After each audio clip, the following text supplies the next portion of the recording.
look at the like a macro picture, Aditya Thackeray, I wanted to ask you that it looks, the figures about Maharashtra are a bit um, for using a Scary. very generic, yes, that's right, thank you for that.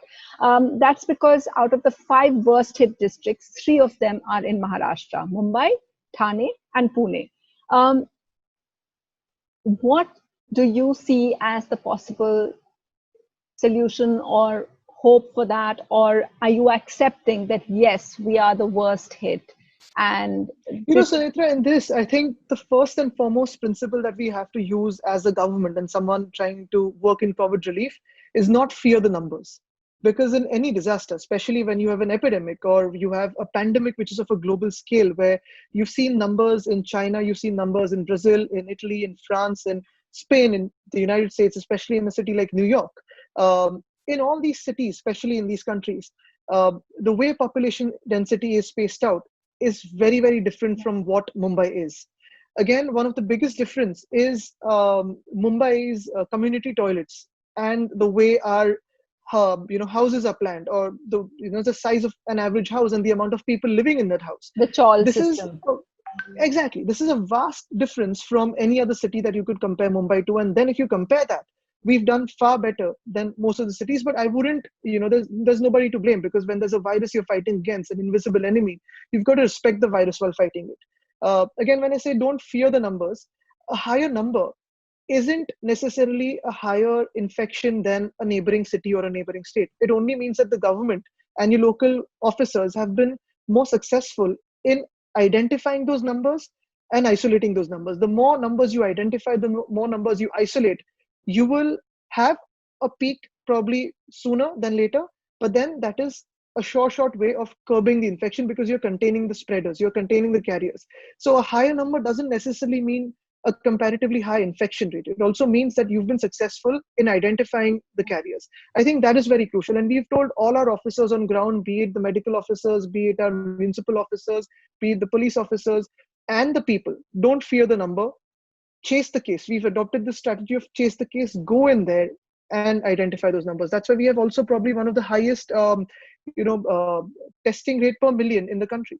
You have 15,000, that's what you do. Per million.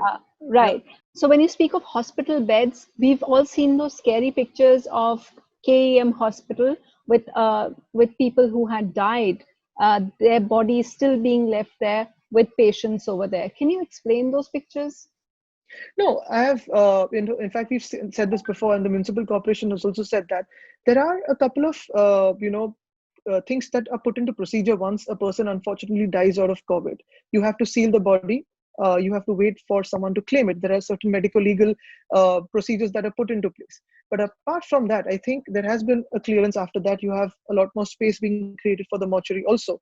I think what is very important is to understand that the amount of pressure that not just government or private, but just an entire medical system is facing around the world, be it the doctors, be it the nurses, be it the hospitals, be it the beds. They're facing unprecedented pressure because the world has never probably seen so many patients at one time in a particular place. And no matter what you do around the world, you will always have a shortage, because you have tons of more people than the hospitals and ICU beds or regular beds available. In that sense, we've actually moved into creating more hospital and medical facilities. Now, in terms of beds for an epidemic where you had isolation wards, we had only 400 as per the requirement in the previous few decades in Mumbai. Within the last 15 days, in hospitals itself, we've increased from 400 to 5,000. The jumbo modular facilities that we're creating, the field hospitals, would have roughly 15,000 beds. Half of them would be oxygenated, half of them non-oxygenated, some of them HDU, some of them ICU, and some of them would also be for dialysis patients for COVID. But this will all be done phase-wise, phase 1, phase 2, phase 3. So phase 1 and 2 is roughly 9,500 beds. Phase 3 would be adding at least 6,000 more beds. So tomorrow we are actually opening up a major facility, which is the NESCO exhibition ground, which has 3,000 lying in beds, with half of them oxygenated. Another facility that's opened up at the BKC, created by MMRD, that has 1,020 beds, 504 oxygen beds. Phase 2 is with 900 isolation beds and 100 ICU beds. We're creating modular ICU beds on wheels. So all of these things are, going into place. These things are happening. But of course, we have to grapple with the gravity of the situation. This is a pandemic. This is global. Yes. So at the moment, are you saying that there is, so people should just stay with you and be patient, but there is a bit of a shortage? No, there is, no matter what you do in a country like us with a large population, there will always be a shortage of things. Having said that, we cannot just remain satisfied that there is a shortage. You have to work towards provide maximum to as many people as possible. So obviously, even in terms of ambulances, we have in fact retrofitted our school buses and BST buses to make them into makeshift ambulances. Currently, most of the production of ambulances was shut, so we've got the companies to start off again, get into production, and give us about whatever ambulances are required. So all these things are very important. Even with ambulances, the turnaround time for a typical ambulance with disinfection is more than an hour. Yes. So, are you concerned? I know that a lot of states are concerned about the increasing number of flights and trains. We've seen 200 new trains starting today, passenger trains. Are you concerned? Is Maharashtra concerned? We have to choose a particular direction more than concern in terms of how are we going to deal with this opening up or lockdown, or how do we deal with a lesser sense of infection moving from one place to another. The whole purpose of a lockdown was to get into pause mode and to be able to identify the carriers and contain them then and there. One of the fears, of course, is what if the travel start moving? But I guess there are certain things being put into place by the union and the state government. So I think there is some coordination and cooperation on that. Okay, that sounds great. Is there anything? I know that there has been some amount of tension between union ministers and the state ministers. We saw a very public kind of a back and forth between Chief Minister Aaditya Thackeray ji and between Piyush Goyal ji. What was, at the end of it is, do you feel that you're getting all the help and the cooperation that you need from the center?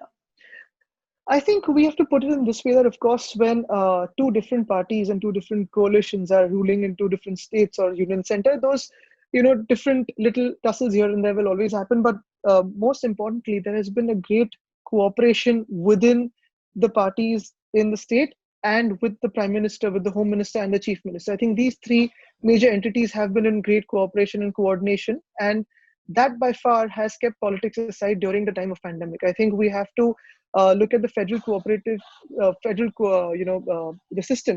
system that is going on in our country, not just with union and state, but within states also, be it intrastate travel, be it the movement of migrants. So I think it's, at least for me, even though there must have been political, not skirmishes, little rub-offs, I wouldn't think it's the right time for a minister to be speaking on politics. Right now, we're all focused on pandemic, and rather than highlighting any differences, I think we'd like to focus on the unity and serve the people.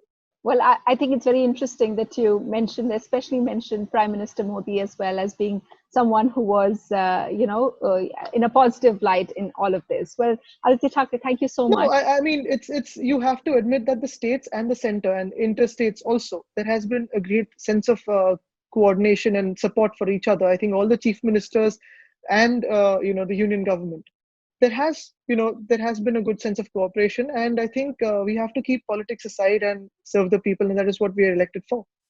Thank you so much for speaking to Hindustan Times. Thanks, Aaditya Thackeray. Thank you.